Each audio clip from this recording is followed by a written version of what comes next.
In today's video, we're going to talk about subtext and why it's so important to put into your read.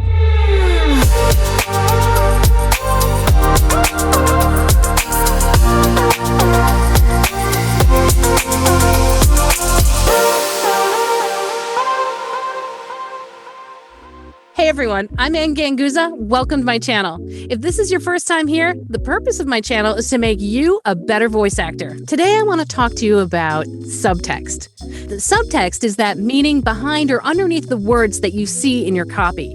And it can really do a lot to add a whole bunch of texture and storyline to the copy. So you want to make sure that in your head, you're understanding the subtext and the point of view of where that copy is headed. Because if you're just reading the copy kind of at face value and you're just evaluating sentence by sentence, it's not going to give the listener more detail about the story or more interest about the story. And remember, when we are voicing, we are essentially just telling stories. And so we want to make those stories interesting. And we want people to really grasp their attention and to follow along.